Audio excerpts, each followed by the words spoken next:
Welcome back to Weights and Wealth. This is a heavily requested episode.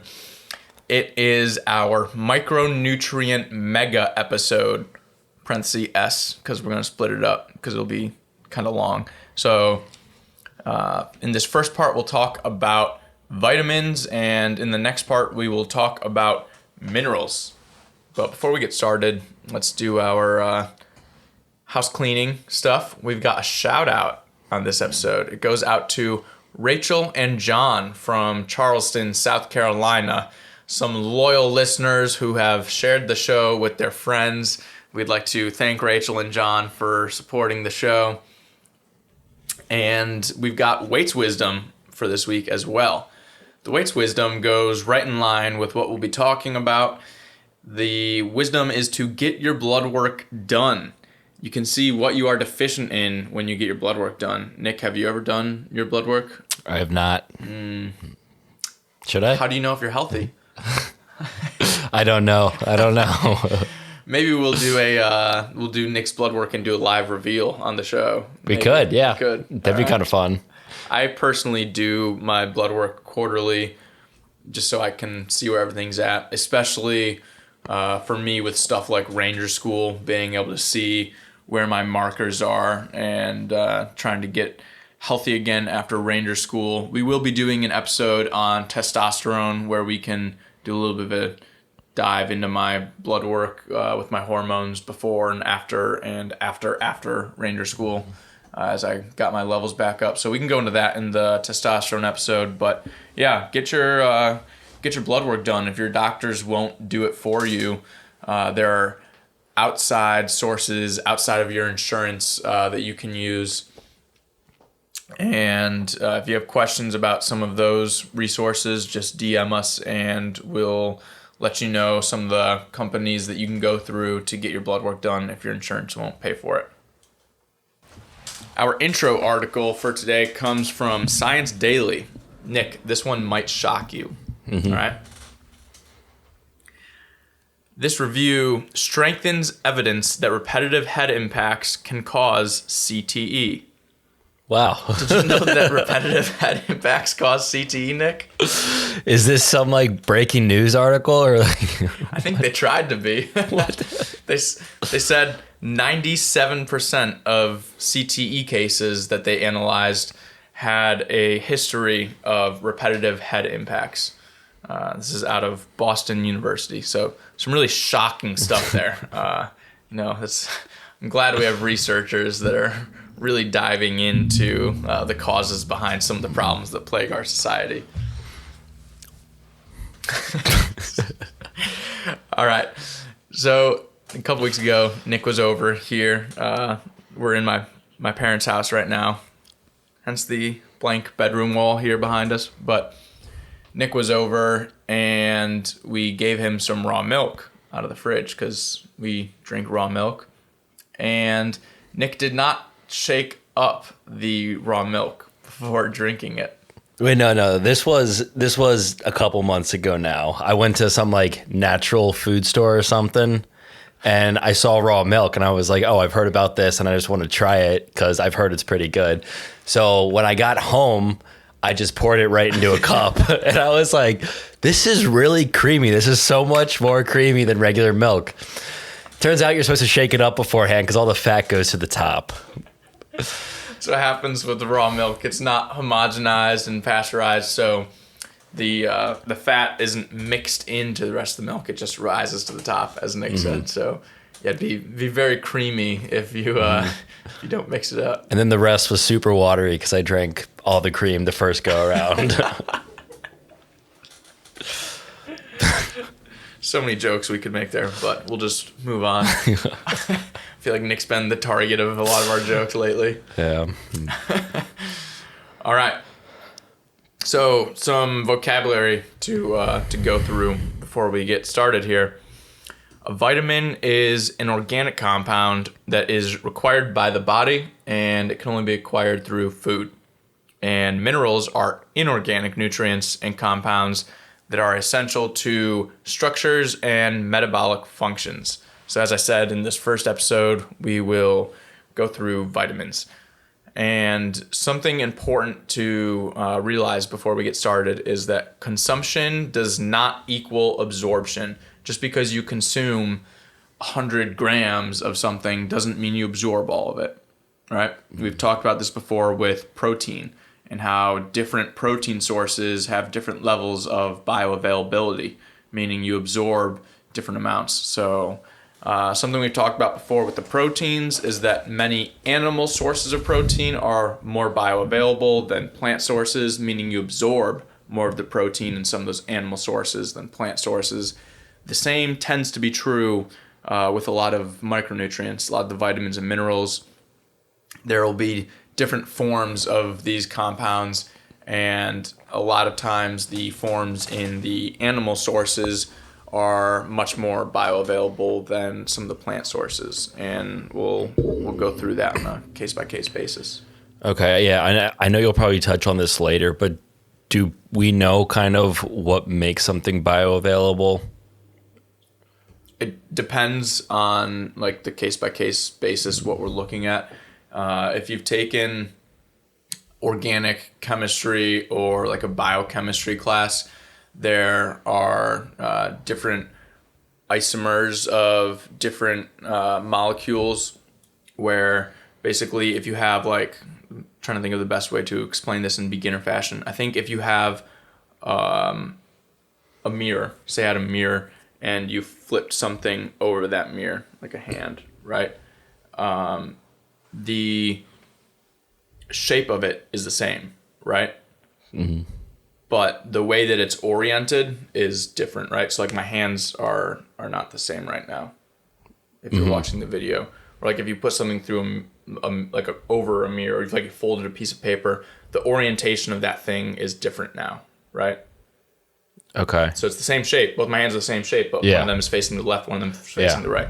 So basically only like one of those sides of the piece of paper will work with, like fit in like a key in a lock. That's the best way I could explain it, I guess. And then also with some of the compounds, like some of them are just chemically different, right? So the amount of different elements, the amount of carbons in something might be different, which turns it into a different molecule. It's shaped differently. So like that high school biology level key in a lock mechanism, it's going to fit differently if it's a different shape. Right? Okay. Yeah. For those of you who don't know, I have zero science background whatsoever. So Nick was I'm learning here business too. Major, of course. So yeah. Also, that brings up a good point, I guess, before we get started. If you ever have questions with vocabulary on the show, please let us know. Someone came to me and they said they didn't know what hypertrophy meant. We've said that a lot on the show. For Nick and I, it's just part of our normal vocabulary, but we should have explained that before. That's essentially like the growth of muscle tissue.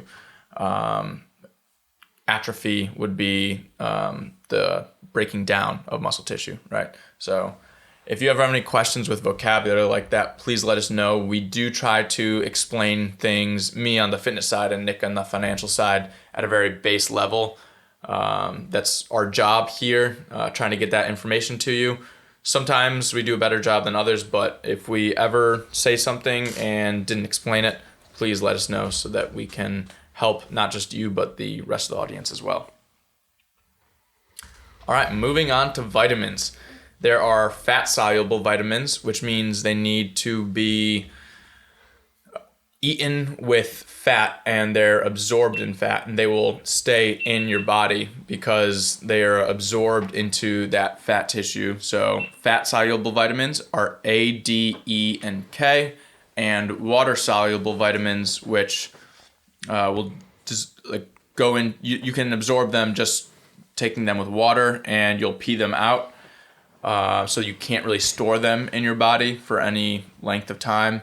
Those would be your B vitamins and vitamin C. So again, fat soluble, A, D, E, K. If you're supplementing with those, take them with fat.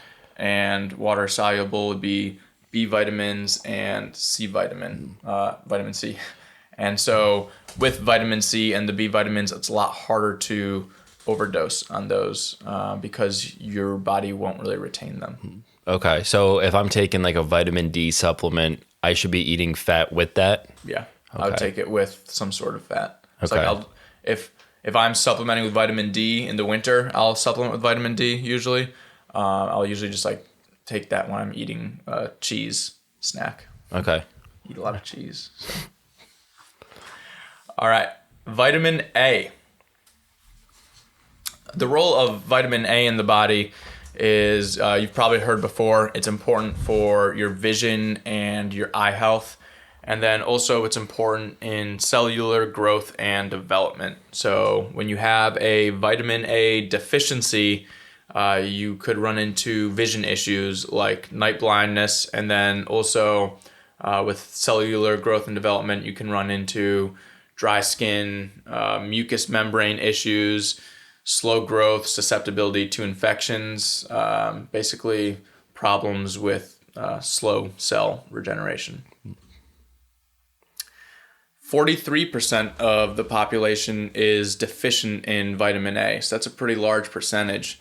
And a lot of people try to get their vitamin A from carrots and sweet potatoes, but as we started talking about earlier with the whole bioavailability vocabulary, there are different types of vitamin A. So you have your retinoids, which are found in animal sources, and then you have beta carotene, which is found in your plant sources. So you can easily remember that. Carotene, right? So beta carotene is in stuff like carrots and sweet potato. I guess the top food sources of vitamin A are organ meats, fish, dairy, eggs, leafy greens, and then like orange and yellow vegetables. You might see a trend here as we go through the vitamins and minerals, the food sources that are high in these micronutrients. There's a pretty general trend.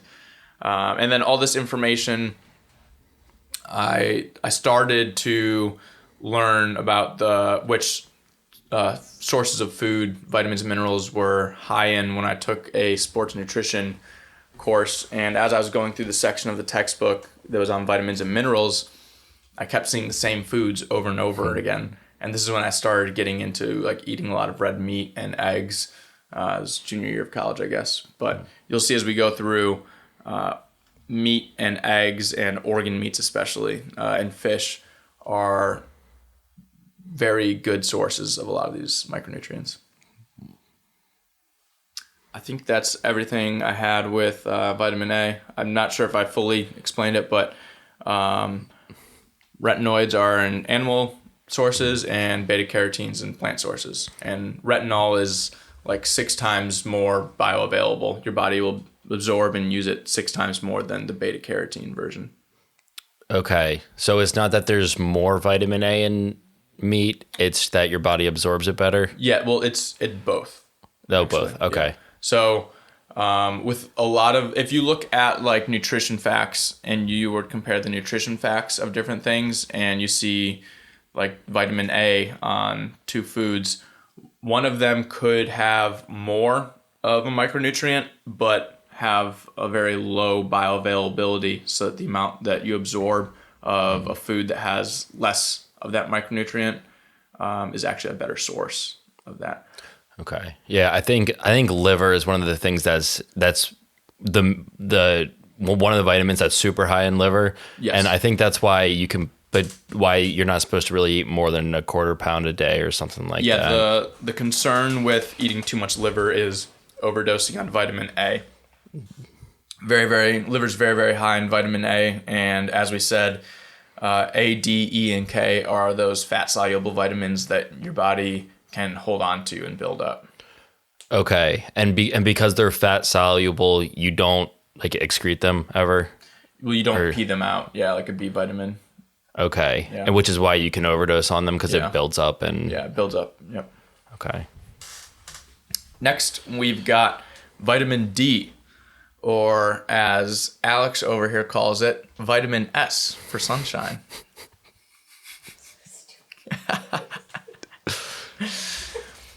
The roles in your body of vitamin D are the absorption and metabolism of calcium and phosphorus. And a lot of people lately have been starting to treat vitamin D more like a hormone. It's very important for your hormonal health and for the production of steroid hormones like testosterone. You've probably heard that if you're deficient in vitamin D, you're going to have probably lower testosterone. So vitamin D is critically important to your health, and the main source of vitamin D is going to be the sun. So if you don't get a lot of sun, it is important to supplement with vitamin D. Okay, so you can overdose on the sun essentially. Is that possible? Since Very uncommon. yeah. I mean, I guess that's not related to sunburn at all, right? no. Also, so when you get sunburned, actually, you reduce your ability to absorb vitamin D because you damage the skin. Mm-hmm. So your skin doesn't do as good of a job turning that sunshine into vitamin D. Okay. Yeah. And with vitamin D, there are different sources. So something might say a food might say has vitamin D in it. If it says vitamin D2, your body's not really going to absorb that. You need D3. Isn't a lot of stuff fortified with vitamin D? Is that like cereals and milk or Yeah. And so a lot of these different micronutrients, cereals will be fortified with it, but a lot of times it won't be a very bioavailable form. So we'll get into that more with iron when we start to talk about the minerals. Okay. And the next part of this.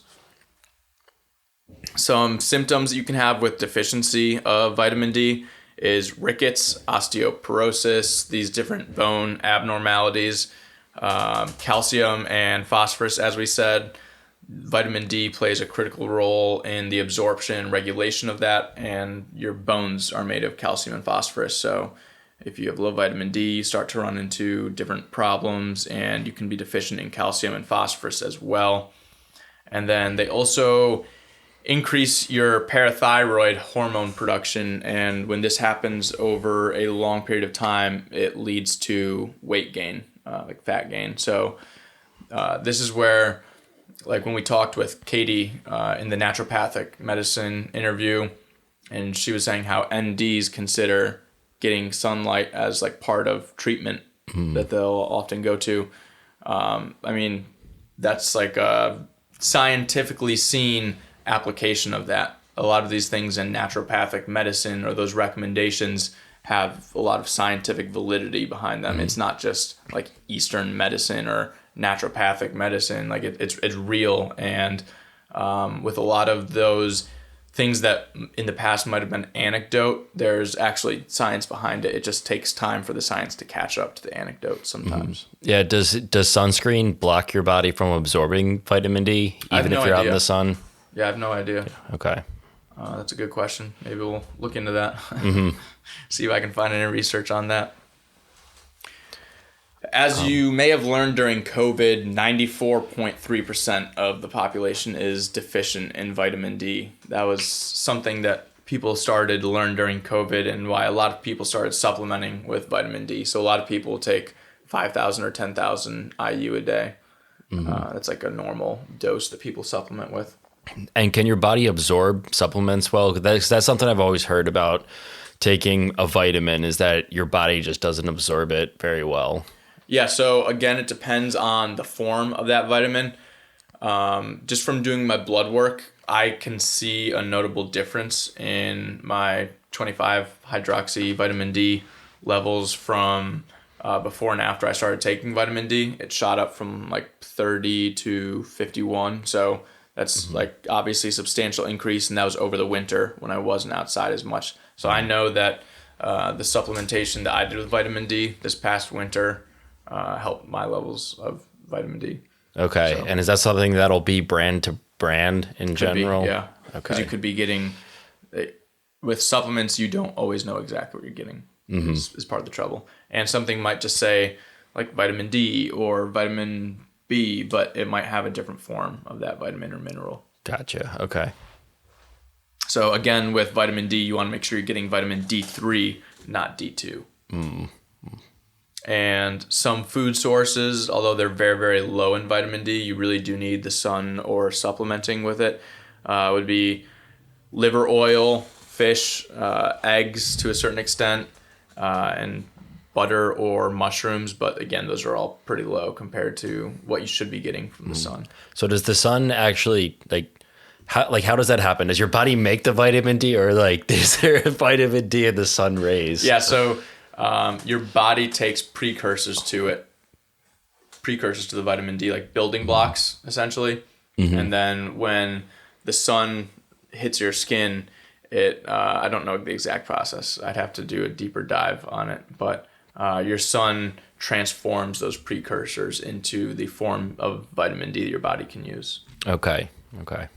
I've looked into it before, but it's one of those things where I'll try to read up on it, and then I'll for a couple days later I forgot what I learned.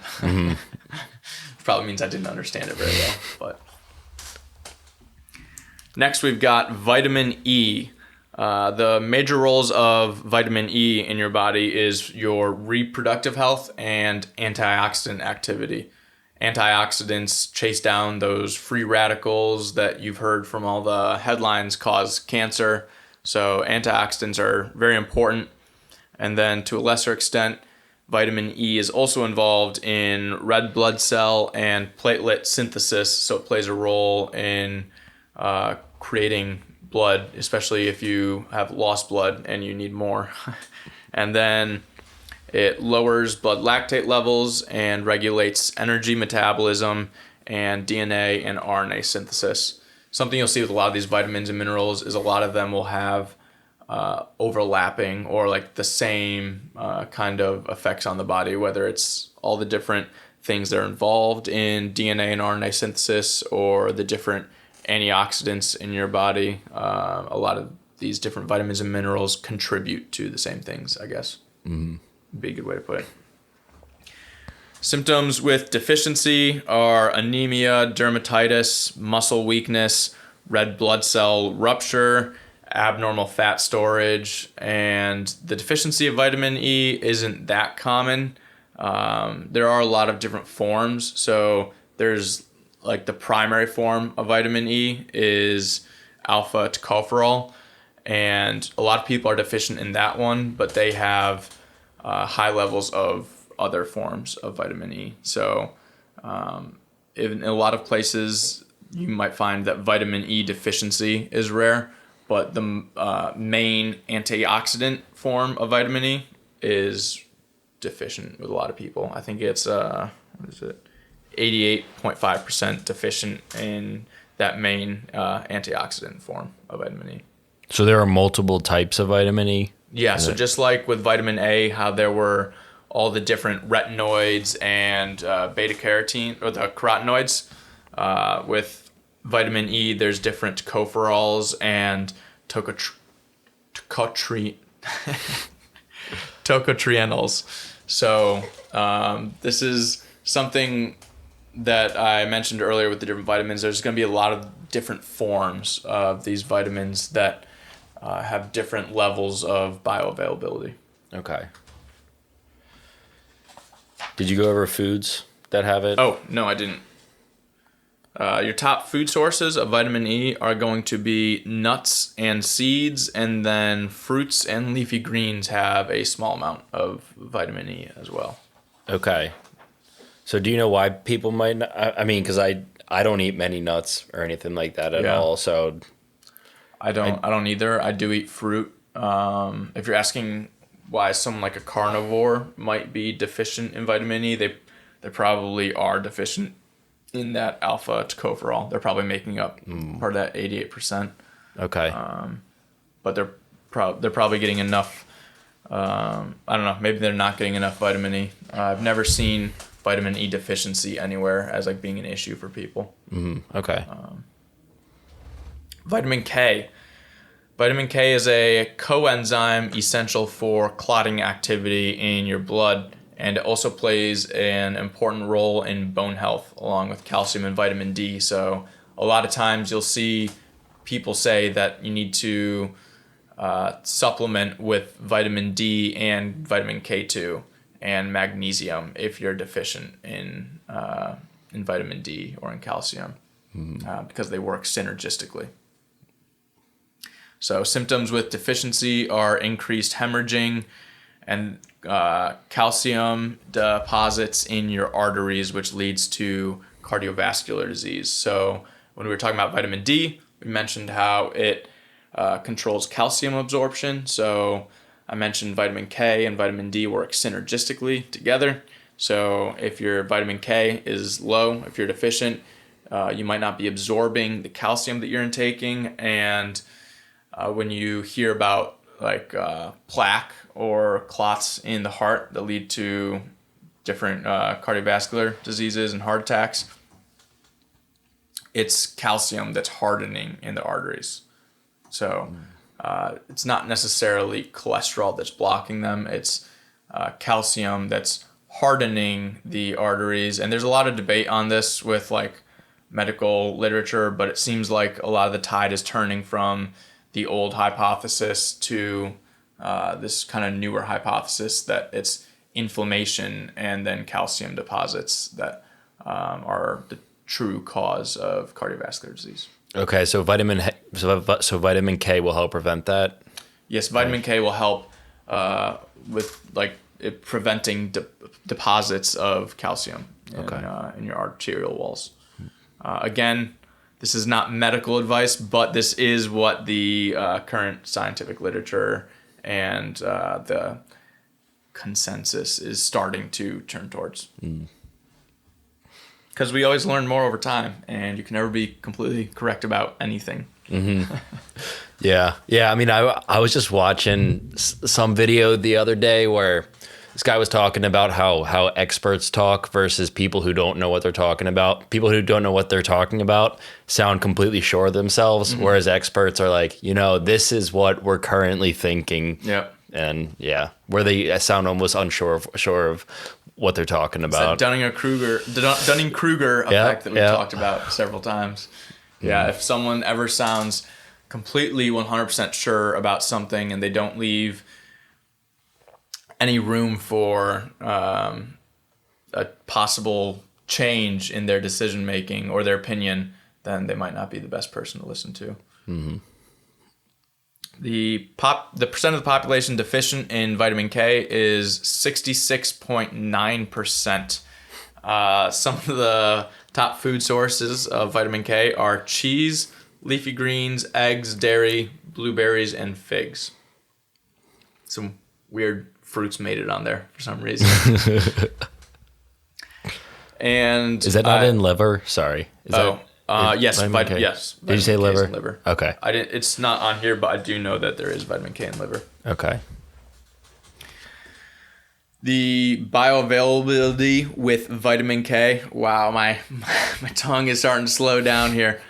Bioavailability for vitamin K. I believe I said it earlier. You're looking for vitamin K2, not K1.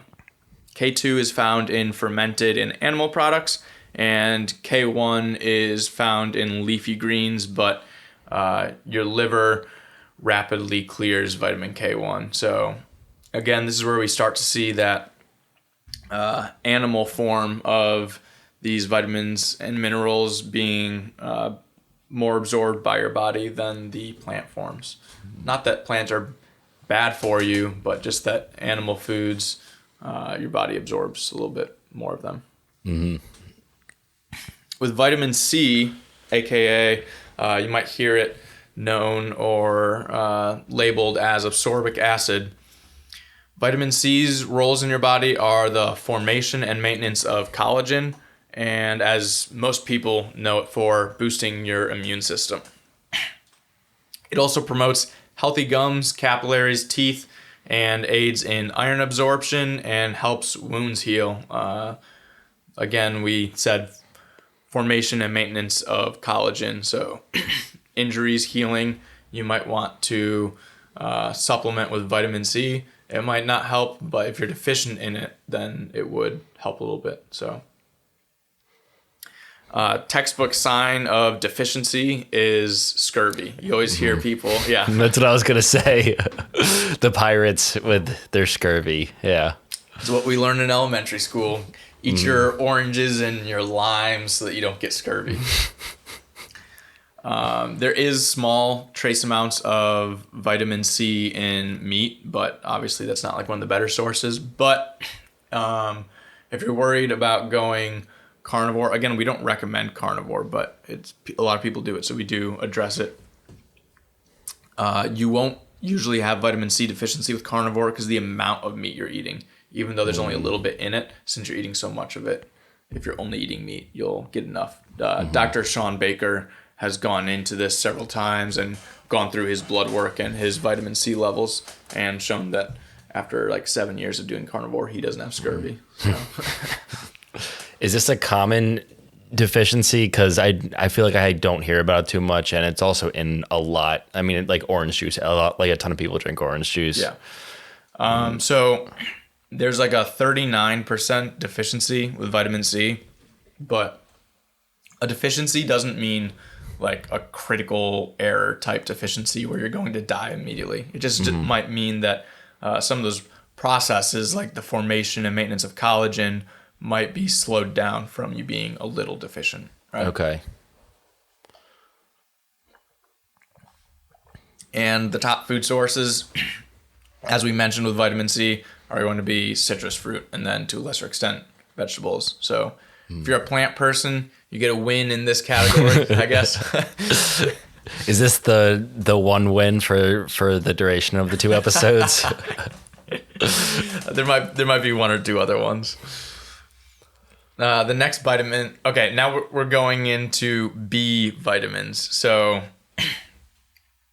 a lot of these B vitamins you might see as having different names. So if you've seen thiamine, that is vitamin B1, or the different compounds that resemble vitamin B1. So with all these B vitamins, there's a lot of different sources usually, and they'll have. This is why they often have names, and they're like groups of compounds, essentially. So the role of vitamin B1 in your body is joining with phosphate to make a coenzyme that you need in carb and branched chain amino acid metabolism. So it's needed for growth, and then a byproduct of B1 is that it typically stimulates your appetite. You'll notice with a lot of these B vitamins, they're necessary as part of a coenzyme for metabolism of different carbs or fats or proteins. So if you're deficient in these vitamins, you're not going to be able to process carbs and fats and proteins as well. And this is one of the reasons why eating whole foods and getting all these different micronutrients can have a little bit of an impact on weight loss or weight gain outside of just calories in, calories out, eating these macros, whatever it takes to fit those macros.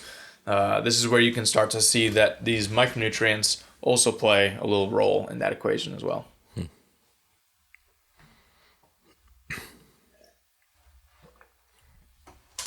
Symptoms with deficiency of vitamin B1 are abnormal carb metabolism and fatigue, appetite loss, depression, confusion, and poor coordination. Only 4.7% of the population is deficient in vitamin B1, and some of the top food sources are organ meats, beans, peanuts, peas, fish, meat, especially pork, and wheat germ. Okay. Is this in a lot of, I think it's a B12 that's in a lot of pre-workouts, or is it just all the B vitamins? We'll get into B12 and some of the claims that it increases muscle gain. We'll talk about that with B12. I wasn't aware that it was in pre-workouts, but that would be why. Okay, yeah, because I think I'm pretty sure B12 is in most pre-workouts. Huh. Okay. Yeah, I'm not aware of that, but yeah, we'll address that in a minute. Or we can just skip to B12 now if you want. Sure, yeah. All right. For vitamin B12, the primary role in your body is energy. It's known as the energy vitamin, and it helps form coenzymes vital for neural tissue development and the function and protection of DNA synthesis, amino acid conversion, and your immune system. Some symptoms with deficiency of vitamin B12 are anemia, fatigue, loss of appetite, headache, neural issues, and weirdly enough, a sore tongue. Only 2.5% of the population is deficient. I think most of that is vegans. B12 is just found pretty much in animal products. Tofu does have a little bit of B12, I think. But mainly you're going to look at meat for vitamin B12, and you might find some in, I think eggs have a little bit as well. But if we go back to those main roles, that would make sense. I mean, they call it the energy vitamin. It would make sense that people would, at least for marketing purposes, put it in. I know 5 Hour Energy has a lot of B12 in it. 5 Hour Energy doesn't actually have that much caffeine in it. It has a lot of B vitamins. And then there are some claims by some people that dibencoxide, which is, again, one of those different forms of B12, because there's a lot of different compounds that fall under these different B vitamins. But there are some claims that dibencoxide helps increase muscle gain and speeds up fat loss and essentially acts as like a low-level PED. But I've never seen a study that actually clarifies that or confirms it. That doesn't mean they're not out there. I just haven't come across one. But maybe I just have to look harder. I don't know. Or maybe people just use it for marketing. Where are those claims coming from then, do you think? It could be anecdote, or it could be a study that was done with a really small number, a really small population, small number of people. Sorry, my throat is attacking me here.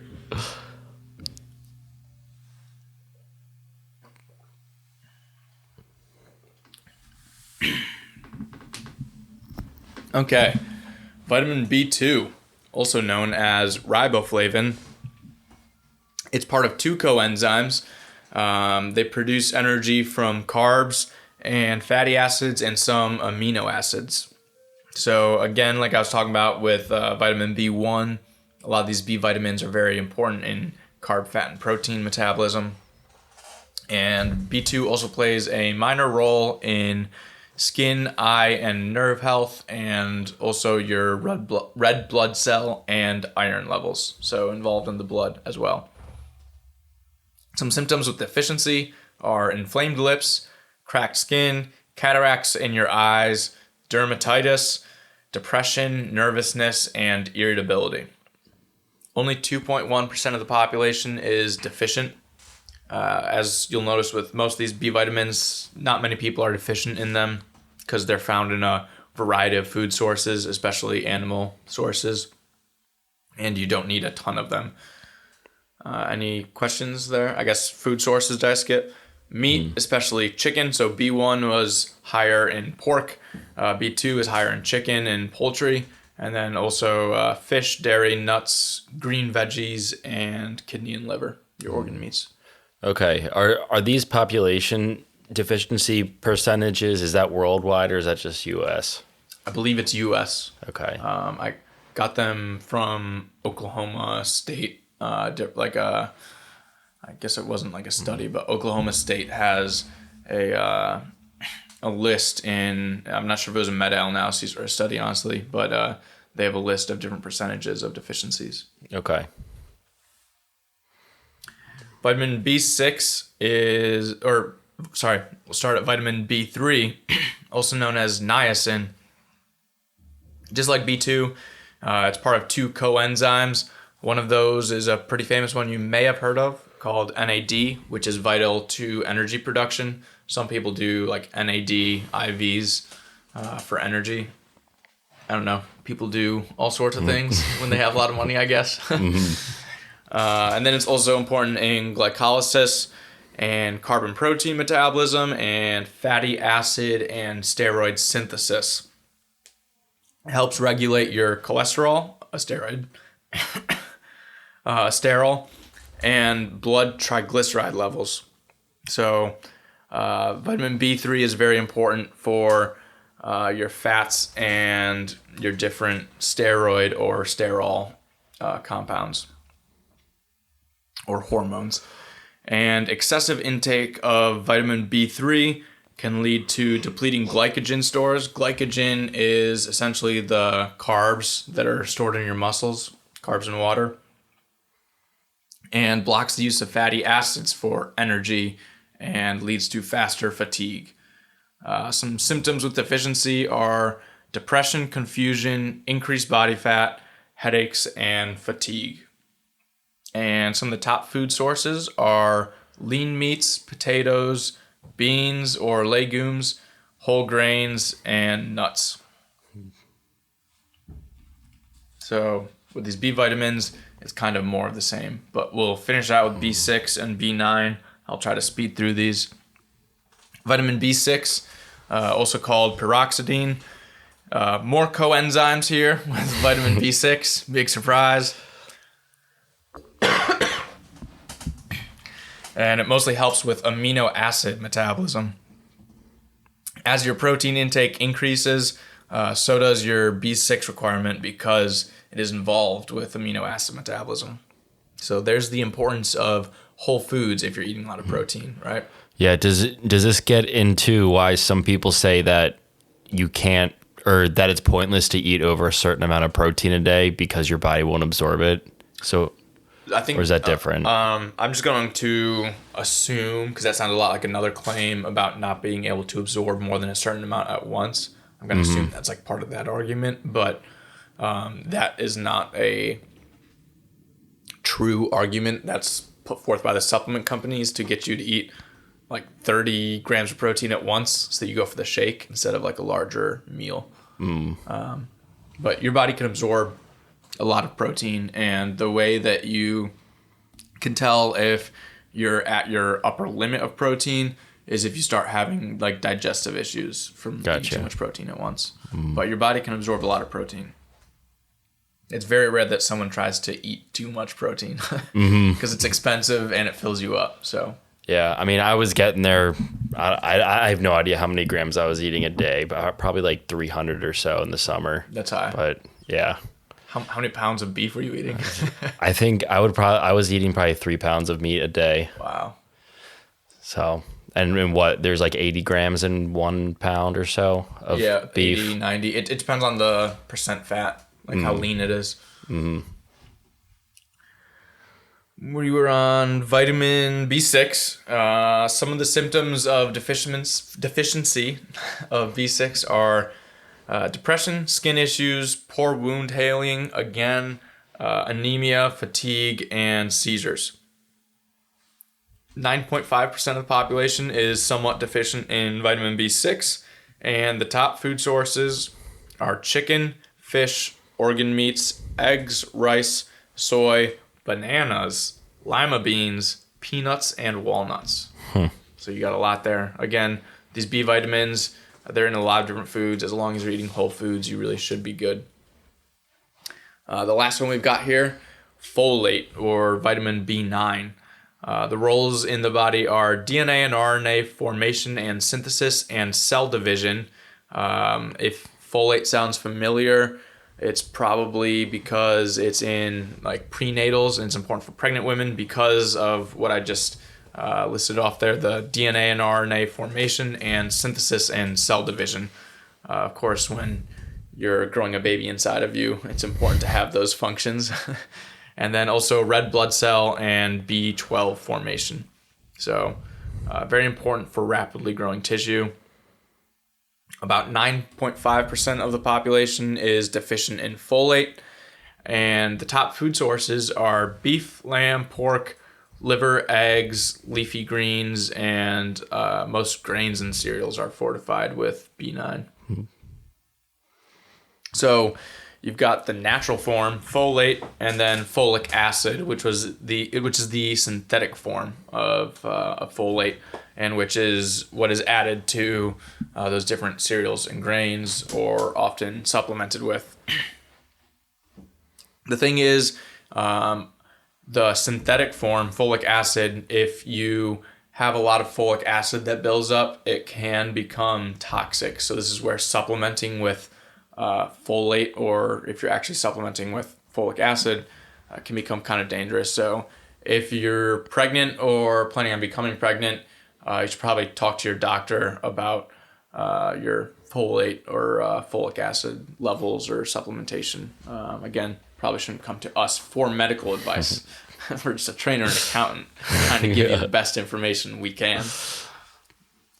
Also, if you have the MTHFR gene mutation, like I do, you're supposed to convert folic acid and folate to 5-methylfolate, but with that MTHFR gene mutation, you can't convert the folic acid form. So that's why some people will build up folic acid in their body. It'll become toxic. So again, talk to your doctor. If your doctor knows what they're talking about, they should be able to help guide you through this process. When folic acid was added to many grains and cereals in the 90s, it did help reduce birth defects that were caused from low folate levels in the pregnant mothers. So you do absorb that folic acid as long as you don't have that MTHFR gene mutation. So it does help. Talk to your doctor. I think that's all. Oh, nope. We got more. B7, biotin. If you're getting bored, you don't have to keep listening to the rest of this episode, but if you are interested in the vitamins and minerals and you're trying to learn, I will keep going until I completely lose my voice here and have a coughing fit. B7 is involved in energy metabolism and protein synthesis and amino acid and glucose and fatty acid metabolism. It also plays a role in cognitive function and hair, skin, nail, and mucus production. With deficiency, we see nausea, vomiting, depression, dermatitis, increased blood cholesterol, decreased muscle tone, and fat gain. Top food sources of biotin are liver, egg yolk, soy, yeast, nuts, cauliflower, broccoli, sweet potato, milk, and legumes. So high levels of biotin in a lot of different whole foods. B5 is also known as pantothenic acid. It is a component of coenzyme A and is important in releasing energy from carbs and from fatty acids. It is involved in steroid and cholesterol synthesis, as well as tissue formation and amino acid and neurotransmitter production. With deficiency, we see weakness, irritability, burning feet, insomnia, and vomiting. And again, it's present in most foods, extremely high in egg yolk, organs, meat, fish, mushrooms, avocados, potatoes, vegetables, nuts, and dairy. All right, we got one more, I think. Yep, only one more. Choline is traditionally not considered an essential micronutrient, although recently it's been considered by a lot more people to be essential. Your liver only makes a small amount of it.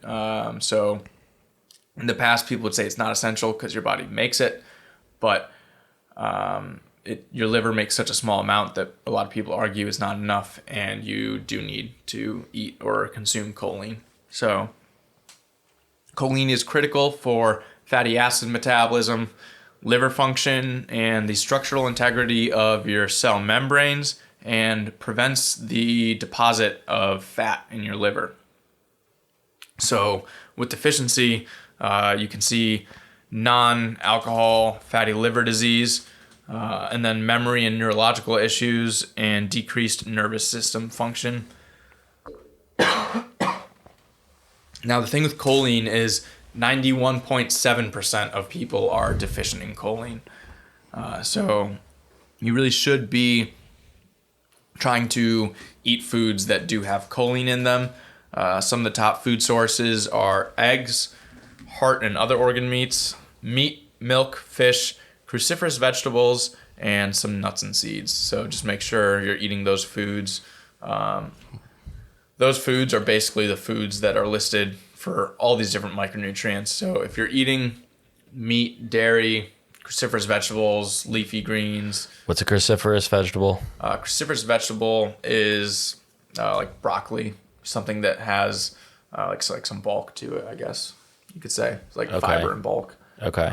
So anything that looks like a tiny tree. What's the white one again? Cauliflower. Cauliflower. Is that a cruciferous vegetable? Yep. Okay. Yep. All right. That was your micronutrient mega episode for vitamins. I almost didn't make it with my throat drying up there, so thanks for sticking with us. Any questions, Nick? No. All right. Nick, do you want to lead us out? Sure. Well, thank you for tuning into this episode. If you have any questions, please let us know. I'm sure Ted will get back to you. Please follow us on Instagram. Give us a review on Spotify or Apple Music. It just helps us grow. So I think that's it. All right. Thanks for listening.